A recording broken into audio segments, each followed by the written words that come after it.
Heart attack ਵੀ ਜਿਹੜਾ genetic ਹੈ ਕਿ ਅਗਰ ਤੁਹਾਡੇ ਫੈਮਿਲੀ 'ਚ ਕਿਸੇ ਨੂੰ ਹਾਰਟ ਅਟੈਕ ਹੋਇਆ ਹੈ ਜਾਂ ਤੁਹਾਨੂੰ ਸਟ੍ਰੋਕ ਹੋਈ ਹੈ ਤੇ ਅੱਗੇ ਬੱਚਿਆਂ ਨੂੰ ਜਾਂ ਅੱਗੇ ਹੋਣੇ ਦੇ ਚਾਂਸਿਸ ਕਾਫੀ ਜ਼ਿਆਦਾ ਨੇ। So this is a very serious issue. ਔਰ ਕੈਂਸਰ ਦਾ ਤੇ ਹੈ ਹੀ ਹੈ ਕਿ ਕੈਂਸਰ ਜੈਨੇਟਿਕ ਹੈ, ਜੀਨਸ ਤੁਹਾਡੇ ਚੇਂਜ ਹੁੰਦੇ ਰਹਿੰਦੇ ਨੇ। 15 ਤੋਂ 20 ਸਾਲ ਲੱਗਦੇ ਨੇ ਕੈਂਸਰ ਬਣਦੇ, ਲੇਕਿਨ ਉਹ ਲੁਕੋਇਆ ਰਹਿੰਦਾ, ਪਤਾ ਨਹੀਂ ਲੱਗਦਾ ਔਰ ਸਾਡੀ ਨਾਰਮਲ ਲਾਈਫ ਰਹਿੰਦੀ ਹੈ।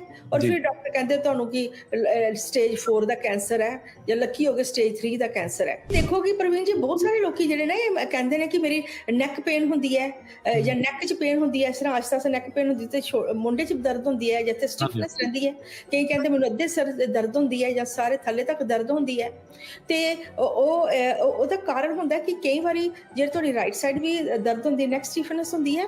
ਤੇ ਜਿਹੜਾ ਤੁਹਾਡਾ ਅੰਦਰ ਇੱਥੇ ਲੀਵਰ ਹੈ ਜਾਂ ਲੀਵਰ ਕਈ ਵਾਰੀ ਹੁੰਦਾ ਕਿ ਤੁਸੀਂ ਉਹ ਜਿਹਾ ਫੂਡ ਖਾਧਾ ਹੁੰਦਾ ਕਿ ਲੀਵਰ ਫੈਟੀ ਹੁੰਦਾ ਹੈ, ਜਾਂ ਕਈ ਵਾਰੀ ਮੈਂ ਦੇਖਿਆ ਕਿ ਗਾਲ ਬਲੈਡਰ 'ਚ ਸਟੋਨ ਜਿਹੜੇ ਹੁੰਦੇ ਨੇ ਤੇ ਜਾਂ ਤੁਹਾਨੂੰ ਖਾਣਾ ਜੇ ਪ੍ਰੋਪਰ ਹਜ਼ਮ ਦਾ ਗੈਸਿਸ ਜ਼ਿਆਦਾ ਬਣਦੀਆਂ ਨੇ, ਇਹਦੇ ਕਰਕੇ ਵੀ ਤੁਹਾਡੇ ਅੰਦਰ ਸ਼ੋਲਡਰ ਬਲੇਡ ਜਿਹੜੇ ਨੇ ਉਹ ਦਰਦ ਹੁੰਦੇ ਨੇ, ਨੈਕ ਸਟਿਫਨੈਸ ਹੁੰਦੀ ਹੈ। ਲੋਕਾਂ ਦੇ ਵਿੱਚ ਜੋੜਾਂ ਦੇ ਦਰਦ ਜਿਹੜੀ ਸਮੱਸਿਆ ਉਹ ਕਿਉਂ ਆ ਰਹੀ ਹੈ ਜੀ, ਉਹਦਾ ਕਾਰਨ ਕੀ ਹੈ? ਸਾਡੇ ਜਿਹੜੇ ਹੱਡੀਆਂ 'ਚ ਜੋੜਾਂ 'ਚ ਕੈਲਸ਼ੀਅਮ ਘਟ ਜਾਂਦਾ ਤੇ ਜਾਂ ਫਿਰ ਸਾਡੇ ਅੰਦਰ ਜਿਹੜੀਆਂ ਹੱਡੀਆਂ ਖੋਖਲੀਆਂ ਹੋਣੀਆਂ ਸ਼ੁਰੂ ਹੋ ਜਾਂਦੀਆਂ। ਸੋ ਦਰਦ ਦਾ ਕਾਰਨ ਇਹ ਵੀ ਹੋ ਸਕਦਾ ਹੈ, ਪਰ ਮੋਸਟਲੀ ਜਿਹੜਾ ਐਸਿਡ ਜਿਹੜਾ ਮੂਲ ਕਾਰਨ ਜਿਹੜਾ ਦੱਸਿਆ ਗਿਆ। ਸਤਿ ਸ਼੍ਰੀ ਅਕਾਲ, ਤੁਸੀਂ ਜੁੜੇ ਹੋਏ ਹੋ ਪੰਜਾਬੀ ਰੇਡੀਓ ਐਸੇ ਦੇ ਨਾਲ ਤੇ ਪ੍ਰੋਗਰਾਮ ਦੇ ਵਿੱਚ ਆਪਣੇ ਨਾਲ ਇੱਕ ਵਾਰ ਫਿਰ ਤੋਂ ਜੁੜ ਚੁੱਕੇ ਨੇ ਡਾਕਟਰ ਨਿਸ਼ਾ ਡੋਗਰਾ ਜੀ, ਜਿਨ੍ਹਾਂ ਦੇ ਨਾਲ ਆਪਾਂ ਸਿਹਤ ਸੰਬੰਧੀ ਕੁਝ ਗੱਲਾਂ ਬਾਤਾਂ ਕਰਦੇ ਹਾਂ, ਸਿਹਤ ਸੰਬੰਧੀ ਰੋਗਾਂ ਦੇ ਬਾਰੇ ਗੱਲਬਾਤ ਕਰਦੇ ਹਾਂ। ਡਾਕਟਰ ਨਿਸ਼ਾ ਡੋਗਰਾ ਜੀ, ਬਹੁਤ ਬਹੁਤ ਧੰਨਵਾਦ ਤੁਹਾਡਾ ਜੁੜਨ ਦੇ ਲਈ। ਸਤਿ ਸ਼੍ਰੀ ਅਕਾਲ, ਸਵਾਗਤ ਹੈ ਜੀ। ਸਤਿ ਸ਼੍ਰੀ ਅਕਾਲ ਪ੍ਰਵੀਨ ਜੀ, ਔਰ ਪ੍ਰੋਗਰਾਮ ਸੁਣਨ ਵਾਲਿਆਂ ਨੂੰ, ਦੇਖਣ ਵਾਲਿਆਂ ਨੂੰ ਮੇਰੀ ਨਿੱਘੀ ਜਿਹੀ ਸਤਿ ਸ਼੍ਰੀ ਅਕਾਲ, ਨਮਸਕਾਰ। ਸਤਿ ਸ਼੍ਰੀ ਅਕਾਲ ਜੀ। ਪ੍ਰੋਗਰਾਮ ਦੇ ਵਿੱਚ ਅੱਗੇ ਵਧਣ ਤੋਂ ਪਹਿਲਾਂ ਆਪਾਂ ਕੁਝ ਜਿਹੜੀਆਂ ਬਿਮਾਰੀਆਂ ਨੂੰ ਲੈ ਕੇ ਗੱਲਬਾਤ ਕਰਾਂਗੇ। ਉਹਨਾਂ ਦੇ ਵਿੱਚ ਆਪਾਂ ਅੱਜ ਜਿਹੜੀ ਕੁਝ ਜੁਆਇੰਟ ਪੇਨ ਦੇ ਬਾਰੇ ਗੱਲਬਾਤ ਕਰਾਂਗੇ, ਕੁਝ ਹੋਰ ਜਿਹੜੇ ਜੋੜਾਂ ਦੇ ਦਰਦ ਬਾਰੇ ਗੱਲਬਾਤ ਕਰਾਂਗੇ। ਪਰ ਉਸ ਤੋਂ ਪਹਿਲਾਂ ਆਪਾਂ ਡਾਕਟਰ ਨਿਸ਼ਾ ਡੋਗਰਾ ਦੇ ਬਾਰੇ ਤੁਹਾਨੂੰ ਜਾਣਕਾਰੀ ਜਿਹੜੀ ਹੈ ਉਹ ਸਾਂਝੀ ਕਰਦੇ ਚੱਲੀਏ। ਡਾਕਟਰ ਨਿਸ਼ਾ ਡੋਗਰਾ ਜਿਹੜੇ ਨੇ ਉਹ ਹਾਇਰ ਐਜੂਕੇਸ਼ਨ ਉਹਨਾਂ ਨੇ ਹਾਸਿਲ ਕੀਤੀ ਹੈ ਕੈਲੀਫੋਰਨੀਆ ਤੋਂ ਤੇ ਮੌਂਟਰੀਅਲ ਤੋਂ, ਕੈਨੇਡਾ ਤੋਂ।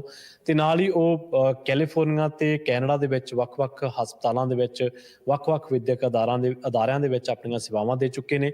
ਉਹ ਨੈਚੁਰਲ ਨਿਊਟ੍ਰੀਸ਼ਨ ਪ੍ਰੈਕਟੀਸ਼ਨਰ ਨੇ ਤੇ ਪਿਛਲੇ 30 ਤੋਂ ਵੱਧ ਸਾਲਾਂ ਤੋਂ, ਪਿਛਲੇ ਲਗਭਗ 35 ਸਾਲ ਤੋਂ ਉਹਨਾਂ ਦਾ ਜਿਹੜਾ ਐਕਸਪੀਰੀਅੰਸ ਆ ਉਹ ਲਗਾਤਾਰ ਆਪਣੀਆਂ ਸੇਵਾਵਾਂ ਦੇ ਰਹੇ ਨੇ। ਤੇ ਇਹਦੇ ਨਾਲ ਨਾਲ ਉਹ CEO ਨੇ, ਪ੍ਰੈਜ਼ੀਡੈਂਟ ਨੇ ਐਡਵਾਂਸਡ ਜੀਨੋਮਿਕਸ ਜਿਹੜੀ ਫਸਟ ਪ੍ਰੀਵੈਂਟਿਵ ਹੈਲਥ ਕੇਅਰ ਇਨਕਾਰਪੋਰੇਸ਼ਨ ਹੈ ਕੈਨੇਡਾ ਦੇ ਵਿੱਚ, ਉਹਦੇ ਉਹ CEO ਤੇ ਪ੍ਰੈਜ਼ੀਡੈਂਟ ਵੀ ਨੇ। ਉਹਨਾਂ ਦੇ ਨਾਲ ਆਪਾਂ ਅੱਜ ਗੱਲਬਾਤ ਕਰਾਂਗੇ ਜੋੜਾਂ ਦੇ ਦਰਦ ਨੂੰ ਲੈ ਕੇ, ਇਹ ਕਿਉਂ ਆ ਤੇ ਇਹਦੇ ਕਾਰਨ ਕੀ ਹੋ ਸਕਦੇ ਨੇ। ਡਾਕਟਰ ਨਿਸ਼ਾ ਡੋਗਰਾ ਜੀ, ਪਹਿਲਾ ਜਿਹੜਾ ਸਵਾਲ ਆ ਉਸ ਤੋਂ ਆਪਾਂ ਸ਼ੁਰੂਆਤ ਕਰਦੇ ਹਾਂ ਕਿ ਜਿਹੜਾ ਜੋ ਲੋਕਾਂ ਦੇ ਵਿੱਚ ਜੋੜਾਂ ਦੇ ਦਰਦ ਜਿਹੜੀ ਸਮੱਸਿਆ ਉਹ ਕਿਉਂ ਆ ਰਹੀ ਹੈ ਜੀ, ਉਹਦਾ ਕਾਰਨ ਕੀ ਹੈ? ਬਿਲਕੁਲ ਜੀ, ਇਹ ਜਿਹੜੀ ਪ੍ਰਵੀਨ ਜੀ ਜਿਹੜੀ ਸਮੱਸਿਆ ਹੈ, ਇਹ ਇੱਕ ਤੇ ਇਹ ਦੇਖਣਾ ਹੈ ਕਿ ਇਹਦੀ ਸਾਇੰਟੀਫਿਕਲੀ ਕੀ ਮਤਲਬ ਡਾਕਟਰ ਜਾਂ ਜਿਹੜੇ ਸਪੈਸ਼ਲਾਈਜ਼ਡ ਡਾਕਟਰ ਨੇ ਜਾਂ ਉਹ ਕੀ ਕਹਿੰਦੇ ਨੇ, ਜਾਂ ਜਿੰਨੇ ਵੀ ਰਿਸਰਚ ਸਟੱਡੀਜ਼ ਹੁੰਦੀਆਂ ਉਹ ਉਹਦੇ ਬੇਸ ਤੇ ਹੁੰਦੀਆਂ ਵੀ ਜਿੰਨੇ ਵੀ ਪੇਸ਼ੈਂਟ ਆਲਰੇਡੀ ਇਸ ਬਿਮਾਰੀ ਦੇ ਨਾਲ ਜੂਝਦੇ ਨੇ ਜਾਂ ਜਿਹਨਾਂ ਨੂੰ ਦਰਦਾਂ ਹੁੰਦੀਆਂ ਨੇ। ਦੇਖਿਆ ਜਾਏ ਹਰ ਕੋਈ ਕਿਸੇ ਨੂੰ ਕਦੀ ਨਾ ਕਦੀ ਲਾਈਫ 'ਚ ਦਰਦਾਂ ਤੇ ਹੁੰਦੀਆਂ ਨੇ, ਪਰ ਜਿਹੜੇ ਆਲਰੇਡੀ ਪੇਸ਼ੈਂਟ ਜਿਹਨਾਂ ਨੇ ਸਰਜਰੀਜ਼ ਕਰਾਈ ਹੁੰਦੀਆਂ ਨੇ ਜਾਂ ਕਿਸੇ ਕਾਰਨ ਉਹ ਡਾਕਟਰ ਤੱਕ ਪਹੁੰਚਦੇ ਨੇ, ਸਪੈਸ਼ਲਾਈਜ਼ ਤੱਕ, ਤੇ ਫਿਰ ਉਹਨਾਂ ਦੇ ਉੱਤੇ ਡਾਟਾ ਤਿਆਰ ਕੀਤਾ ਜਾਂਦਾ ਹੈ। ਤੇ ਉਹਨਾਂ ਨੇ ਇਹ ਦੱਸਿਆ ਗਿਆ ਕਿ ਜਿਹੜਾ ਮੂਲ ਕਾਰਨ ਹੁੰਦਾ ਹੈ ਜਾਂ ਜੜ ਜਿਹੜੀ ਹੁੰਦੀ ਹੈ ਉਹ ਸੋਜ ਤੇ ਹੁੰਦੀ ਹੈ, ਕਿਉਂਕਿ ਸੋਜ ਬਹੁਤ ਸਾਰੀ ਬਿਮਾਰੀਆਂ ਦਾ ਕਾਰਨ ਹੈ। ਅਸੀਂ ਪਹਿਲੇ ਵੀ ਬੜੀ ਵਾਰ ਜ਼ਿਕਰ ਕੀਤਾ, ਲੇਕਿਨ ਇਹ ਵੀ ਦੇਖਿਆ ਕਿ ਕਾਫੀ ਸਾਰੇ ਪੇਸ਼ੈਂਟ ਜਿਹਨਾਂ ਨੂੰ ਤੇਜ਼ਾਬ ਬਣਦਾ, ਅੰਦਰ ਐਸਿਡ ਬਣਦਾ ਹੈ ਜਾਂ ਐਸਿਡ ਰਿਫਲਕਸ ਹੁੰਦੀ ਹੈ, ਤੇ ਉਹ ਆਹਿਸਤਾ ਆਹਿਸਤਾ ਜੋੜਾਂ ਦੀ ਦਰਦਾਂ ਹੋ ਜਾਂਦੀਆਂ। ਕਿਉਂ ਹੁੰਦੀਆਂ, ਕਿਸ ਕਰਕੇ ਹੁੰਦੀ, ਉਹ ਵੀ ਮੈਂ ਦੱਸਾਂਗੀ।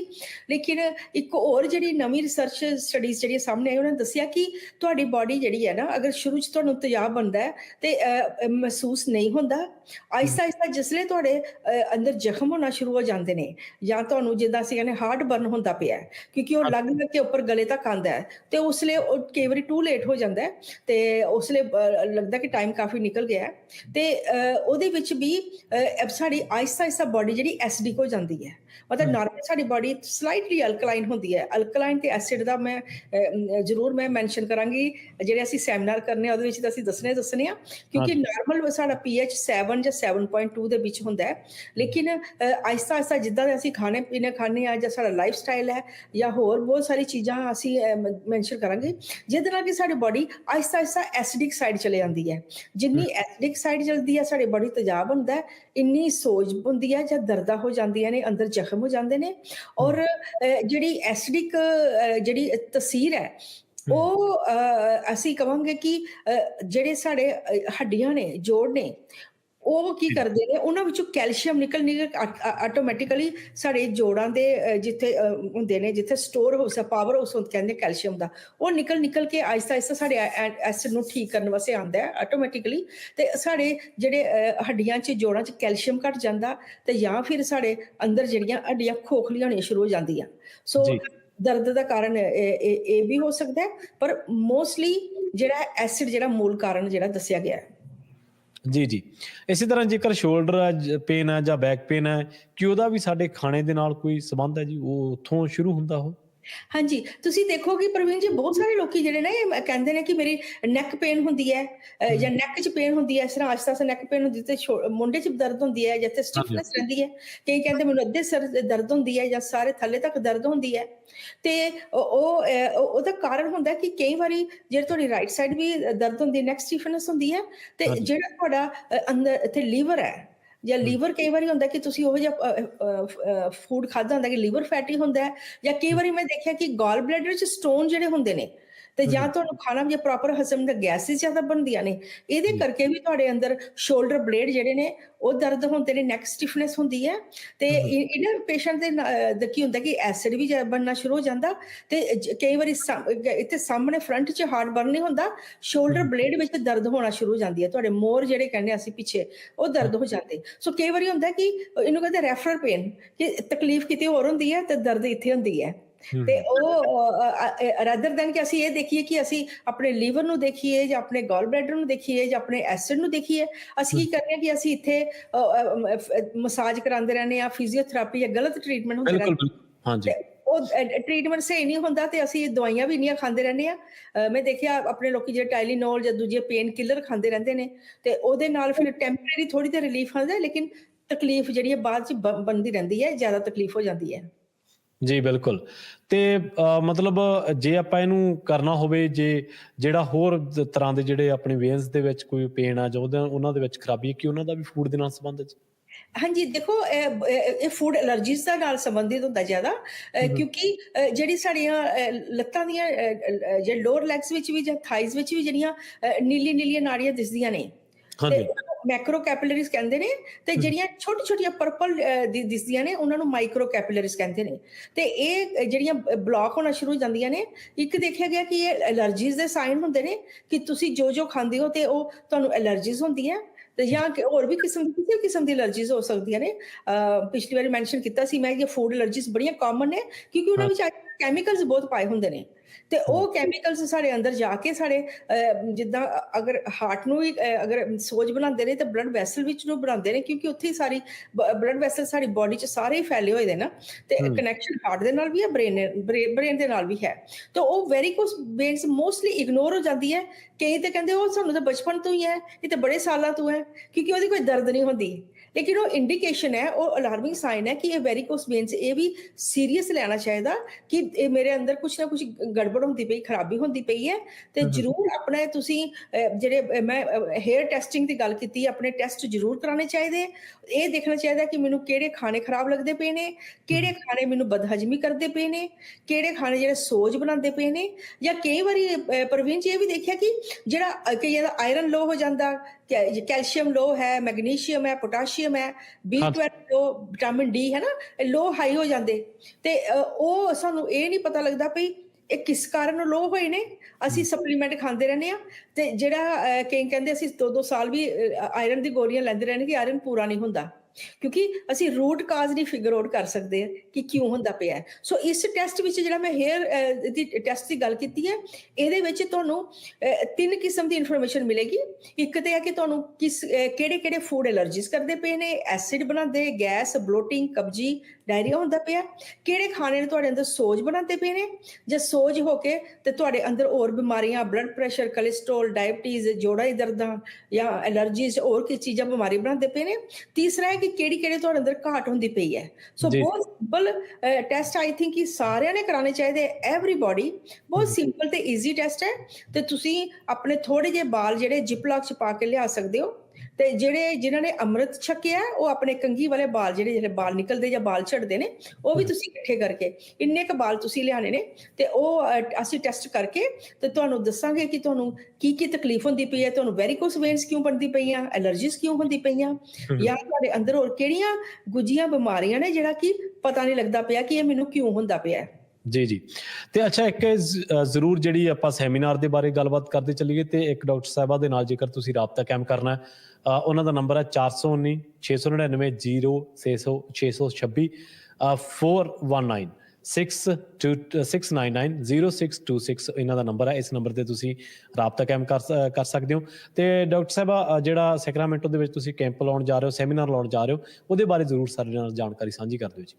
ਬਿਲਕੁਲ ਪ੍ਰਵੀਨ ਜੀ, ਔਰ ਮੈਨੂੰ ਬੜੀ ਖੁਸ਼ੀ ਹੁੰਦੀ ਪਈ ਹੈ ਇਹ ਅਨਾਉਂਸ ਕਰਦੇ ਕਿ ਅਸੀਂ ਇੱਕ ਸੈਕਰਾਮੈਂਟੋ 'ਚ ਵੀ ਆਪਣਾ ਆਫਿਸ ਖੋਲਿਆ, ਕਿਉਂਕਿ ਸੈਕਰਾਮੈਂਟੋ ਸਾਨੂੰ ਆਲਮੋਸਟ 17 ਸਾਲ ਤੇ ਹੋ ਗਏ ਸਾਨੂੰ ਆਉਂਦੇ ਲਗਾਤਾਰ, ਔਰ ਜਿਹੜੇ ਜਾਣਦੇ ਵੀ ਆਨੇ ਲਗਾਤਾਰ ਸੈਮੀਨਾਰ ਅਸੀਂ ਕਰਦੇ ਰਹਿੰਦੇ ਹਾਂ ਥਰੂ ਆਊਟ ਕੈਲੀਫੋਰਨੀਆ, ਜਿਹੜੇ ਕਿ ਅਸੀਂ ਫ੍ਰਿਜ਼ਨੋ 'ਚ ਸੈਮੀਨਾਰ ਕੀਤੇ ਨੇ, ਸੈਨ ਹੋਜ਼ੇ ਹੈ, ਮਿਲਪਿਟਾਸ ਹੈ, ਸਟਾਕਟਨ 'ਚ ਨੇ, ਸੈਕਰਾਮੈਂਟੋ ਮੇਨ, ਯੂਬਾ ਸਿਟੀ, ਰਿਓਲੈਂਡੋ, ਹਰ ਜਗ੍ਹਾ ਅਸੀਂ ਅਲੱਗ-ਅਲੱਗ ਸੈਮੀਨਾਰ ਕੀਤੇ ਨੇ, ਫ੍ਰੀਮੌਂਟ ਵੀ।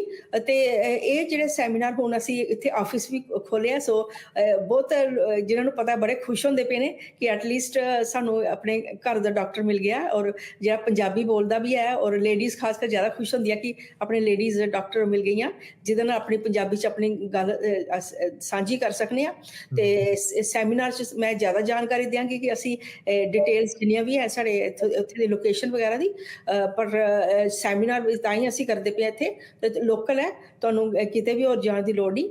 ਹਾਂ, ਜੇ ਸੈਕਰਾਮੈਂਟੋ ਜਾਂ ਨੀਅਰ ਬਾਈ ਏਰੀਆ 'ਚ ਕਿਤੇ ਵੀ ਤੁਸੀਂ ਹੈ, ਤੁਸੀਂ ਉਹ ਇਹ ਸੈਮੀਨਾਰ ਦਾ ਹਿੱਸਾ ਬਣ ਸਕਦੇ ਹੋ। ਬਿਲਕੁਲ ਫ੍ਰੀ ਹੈ, ਕੋਈ ਚਾਰਜ ਨਹੀਂ, ਪੰਜਾਬੀ 'ਚ ਹੈ, ਸਿੰਪਲ ਭਾਸ਼ਾ 'ਚ ਹੋਏਗਾ, ਤੇ ਬਹੁਤ ਸਿੰਪਲ ਤਰੀਕੇ ਨਾਲ ਅਸੀਂ ਗੱਲਾਂ ਸਮਝਾਉਣੀਆਂ ਨੇ।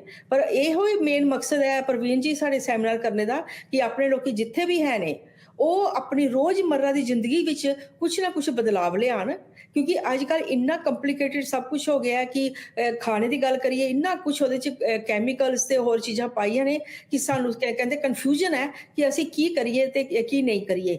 ਈਵਨ ਕਿ ਜਿਹੜੀ ਕਈ ਵਾਰੀ ਇਨਫੋਰਮੇਸ਼ਨ ਵੀ ਕਈ ਵਾਰੀ ਆਉਂਦੀ ਹੈ ਤੇ ਕੋਈ ਕੁਛ ਦੱਸਦਾ, ਕੋਈ ਕੁਛ ਦੱਸਦਾ, ਕੋਈ ਆਨਲਾਈਨ ਇਨਫੋਰਮੇਸ਼ਨ ਹੈ, ਕੋਈ ਸੋਸ਼ਲ ਮੀਡੀਆ 'ਚ ਕੋਈ ਨੁਕਸੇ ਦੱਸਦੇ ਨੇ, ਤੇ ਉਹ ਫਿਰ ਵਿਚਾਰੇ ਲੋਕੀ ਕਨਫਿਊਜ਼ਨ ਦੇ ਕਿ ਇੱਕ ਕੋਈ ਕੁਛ ਕਹਿੰਦਾ, ਦੂਜਾ ਕੋਈ ਕੁਛ ਕਹਿੰਦਾ ਹੈ।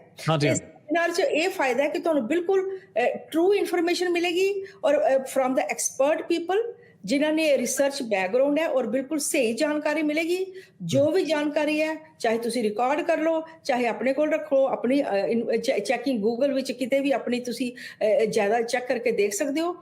ਬਿਲਕੁਲ ਪਿਓਰ ਔਰ ਸਹੀ ਜਾਣਕਾਰੀ ਮਿਲੇਗੀ, ਔਰ ਤੁਹਾਡੇ ਰਿਲੇਟਿਡ ਜਿਹੜੇ ਤੁਹਾਡੇ ਹੈਲਥ ਇਸ਼ੂਜ਼ ਨੇ ਉਹਨਾਂ ਦੇ ਮੱਦੇ ਨਜ਼ਰ ਰੱਖਦੇ ਹੋਏ ਇਹ ਅਸੀਂ ਸੈਮੀਨਾਰ ਕਰਨੇ ਨੇ। ਤੇ ਉੱਥੇ ਤੁਸੀਂ ਸਿਰਫ ਫੋਨ ਨੰਬਰ ਆਪਣਾ ਦੱਸ ਗਏ, ਤੁਸੀਂ ਉੱਥੇ ਆਪਣਾ ਤੁਸੀਂ ਰਜਿਸਟ੍ਰੇਸ਼ਨ ਕਰਾ ਲੈਣੀ ਹੈ।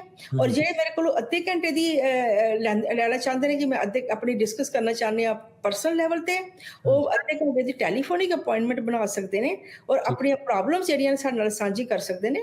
ਨੰਬਰ ਇੱਕੋ ਹੀ ਰੱਖਿਆ ਸੀ, ਜਿਹੜਾ ਕਿ ਤੁਸੀਂ ਮੈਂਸ਼ਨ ਵੀ ਕੀਤਾ ਹੈ, 4196990626, ਤਾਂ ਕਿ ਇਸ ਨੰਬਰ ਤੇ ਤੁਸੀਂ ਕਾਲ ਕਰਕੇ ਆਪਣੇ ਮੈਂਬਰ ਦੱਸੋ ਕਿੰਨੇ ਆਉਂਦੇ ਪਏ ਹੋ, ਔਰ ਕਿਹੜੇ ਕਿਹੜੇ ਤੁਹਾਨੂੰ ਪ੍ਰੋਬਲਮਸ ਨੇ, ਹੈਲਥ ਇਸ਼ੂਜ਼ ਨੇ, ਤਾਂ ਕਿ ਸਿਰਫ ਖਾਣਾ ਪੀਣਾ ਚੇਂਜ ਕਰਕੇ, ਡਾਈਟ ਲਾਈਫਸਟਾਈਲ ਚੇਂਜ ਕਰਕੇ ਵੀ ਤੁਸੀਂ ਬਿਮਾਰੀਆਂ ਨੂੰ ਰਾਹਤ ਪਾ ਸਕਦੇ ਕਰ ਸਕਦੇ ਹੋ, ਔਰ ਦਵਾਈਆਂ ਜਿਹੜੀਆਂ ਉਹ ਤੁਹਾਡੀ ਛੁੱਟ ਸਕਦੀਆਂ ਨੇ। ਇਹ ਰਿਸਰਚ ਸਟੱਡੀ ਨੇ ਪ੍ਰੂਵ ਕਰ ਦਿੱਤਾ ਹੈ। So this is very good information I would like to share. ਪਰ ਕਿਹੜੀ ਚੀਜ਼ਾਂ ਕਰਨੀ ਚਾਹੀਦੀਆਂ ਤੁਹਾਡੇ ਪਰਸਨਲ ਲੈਵਲ ਤੇ, ਜ਼ਰੂਰ ਮੈਂ ਡਿਟੇਲ ਜਿਹੜੀ ਸਾਰੀ ਜਾਣਕਾਰੀ ਮੈਂ ਸੈਮੀਨਾਰ 'ਚ ਦਿਆਂਗੀ। ਜੀ ਤੇ ਕੀ ਇਹ ਜੈਨੇਟਿਕਲੀ ਵੀ ਹੋ ਸਕਦਾ ਜੀ, ਜਿਹੜਾ ਆਪਾਂ ਨੂੰ ਜੁਆਇੰਟ ਪੇਨ ਦੀ ਸਮੱਸਿਆ ਜਾਂ ਹੋਰ ਦਰਦਾਂ ਦੀ ਸਮੱਸਿਆ ਜਿਹੜੀ? ਹਾਂਜੀ, ਦੇਖੋ ਜਿਹੜੀ ਤੇ ਇਹਦੇ ਵਿੱਚ ਇੱਕ ਆਰਥਰਾਈਟਿਸ ਕਹਿੰਦੇ ਨੇ, ਜਿਹੜੀਆਂ ਜੋੜਾਂ ਦੀਆਂ, ਇੱਕ ਰਿਊਮੇਟਾਇਡ ਆਰਥਰਾਈਟਿਸ ਹੁੰਦਾ ਹੈ, ਸੋਜਾ ਬਣਦਾ ਹੈ, ਓਸਟੀਓ ਆਰਥਰਾਈਟਿਸ ਹੈ, ਓਸਟੀਓਪਰੋਸਿਸ। ਜਿਹੜਾ ਓਸਟੀਓਪਰੋਸਿਸ ਹੈ, ਓਸਟੀਓ ਆਰਥਰਾਈਟਿਸ ਹੈ, ਇਹ ਕਿਉਂਕਿ ਪਿਓਰ ਜੈਨੇਟਿਕ ਇਸ ਕਰਕੇ ਹੈ ਕਿ ਆਟੋਇਮਿਊਨ ਡਿਜ਼ੀਜ਼ਸ ਹੁੰਦੀਆਂ ਨੇ। ਪਰ ਹਾਂ, ਸਾਡੇ ਖਾਣੇ ਦਾ ਵੀ ਰੋਲ ਹੈ, ਔਰ ਜਿਹੜੇ ਸਾਡੇ ਲਾਈਫ ਸਟਾਈਲ ਵੀ ਇਹਦੇ 'ਚ ਮੈਟਰ ਕਰਦਾ ਹੈ, ਤੇ ਕੁਝ ਹੱਦ ਤੱਕ ਜੈਨੇਟਿਕ ਵੀ ਇਹਦਾ ਹੈ ਰੋਲ, ਕਿਉਂਕਿ ਇਹ ਖਾਲੀ ਇੱਕ ਬਿਮਾਰੀ ਨਹੀਂ ਆਉਂਦੀ ਹੈ। ਆਰਥਰਾਈਟਿਸ ਇੱਕ ਲਾਸਟ ਆਪਸ਼ਨ ਹੈ, ਮੈਂ ਦੇਖਿਆ ਕਿ ਬਹੁਤ ਸਾਰੇ ਜਿਨ੍ਹਾਂ ਨੂੰ ਆਲਰੇਡੀ ਐਲਰਜੀਜ਼ ਹੁੰਦੀਆਂ ਨੇ, ਜੈਨੇਟਿਕ ਹੈ। ਅਗਰ ਤੁਹਾਡੇ ਪੇਰੈਂਟਸ ਨੂੰ ਜਾਂ ਨਾਨਕੇ ਸਾਈਡ ਕਿਸੇ ਨੂੰ ਐਲਰਜੀਜ਼ ਹੁੰਦੀਆਂ, ਜਾਂ ਨੱਕ ਸਟਫੀ ਹੁੰਦਾ ਹੈ, ਜਾਂ ਤੁਹਾਡਾ ਸਾਈਨਸ ਹੁੰਦਾ ਹੈ, ਜਾਂ ਕਿਸੇ ਨੂੰ ਗਲਾ ਖਰਾਬ ਹੁੰਦਾ ਹੈ, ਜਾਂ ਐਜ਼ਮਾ ਦੀ ਪ੍ਰੋਬਲਮ ਹੁੰਦੀ ਹੈ, ਤਾਂ ਇਹ ਵੀ ਜੈਨੇਟਿਕ ਹੈ। ਤੁਹਾਡੇ ਪੇਰੈਂਟਸ ਨੂੰ ਤੇ ਤੁਹਾਨੂੰ ਹੋਣੇ ਦੇ ਕਾਫੀ ਚਾਂਸਿਸ ਨੇ। ਜਿਹੜੀ ਡਾਇਬਟੀਜ਼ ਦੀ ਗੱਲ ਕੀਤੀ ਹੈ, ਡਾਇਬਟੀਜ਼ ਵੀ ਜੈਨੇਟਿਕ ਹੀ ਹੈ ਕਿ ਤੁਹਾਡੇ ਅਗਰ ਫੈਮਿਲੀ 'ਚ ਕਿਸੇ ਨੂੰ ਤੁਹਾਨੂੰ ਹੋਣੇ ਚਾਂਸਿਸ ਨੇ।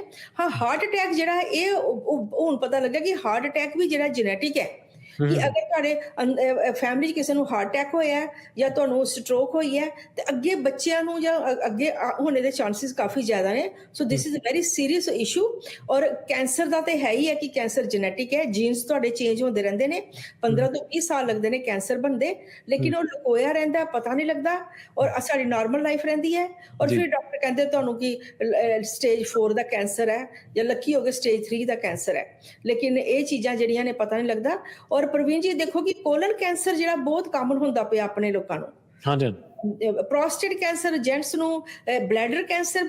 ਤੁਸੀਂ ਹੈਰਾਨ ਹੋ ਜਾਓਗੇ, 25 ਸਾਲ ਦੀ ਇੱਕ ਲੜਕੀ ਹੈ ਜਿਹਨੂੰ ਬਲੈਡਰ ਕੈਂਸਰ ਹੋਇਆ ਹੈ। ਉਹ ਦੇਖੋ 25 ਸਾਲ ਦੀ ਕੁਛ ਨਹੀਂ, ਲਾਈਫ ਸ਼ੁਰੂ ਹੋਤੀ ਹੈ, she is just a student. ਤੇ ਮੈਂ ਜਿਸ ਤਰ੍ਹਾਂ ਮੈਂਸ਼ਨ ਕੀਤਾ ਕਿ ਇੱਕ ਕੈਂਸਰ ਬਣਦੇ 15 ਤੋਂ 20 ਸਾਲ ਲੱਗਦੇ ਨੇ, ਤੇ ਸੋਚੋ ਕਿ ਉਹਦੀ ਕਦੋਂ ਦੀ ਸਟੇਜਿਸ ਕਦੋਂ ਸ਼ੁਰੂ ਹੋਇਆ ਹੋਏਗਾ ਉਹਦੀ ਲਾਈਫ ਵਿੱਚ, ਹੈ ਨਾ।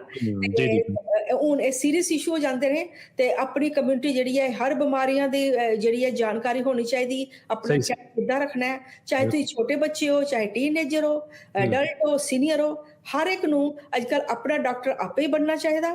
ਬਿਲਕੁਲ, ਸਾਰੀ ਜਾਣਕਾਰੀ ਜਿਹੜੀ ਤੁਹਾਨੂੰ ਸੈਮੀਨਾਰ 'ਚ ਮਿਲੇਗੀ। ਜੀ। ਇੱਕ ਵਾਰ ਫਿਰ ਤੋਂ ਆਪਾਂ ਡਾਕਟਰ ਸਾਹਿਬਾ ਦਾ ਜਿਹੜਾ ਨੰਬਰ ਆ ਉਹ ਤੁਹਾਡੇ ਨਾਲ ਸਾਂਝਾ ਕਰ ਦਈਏ।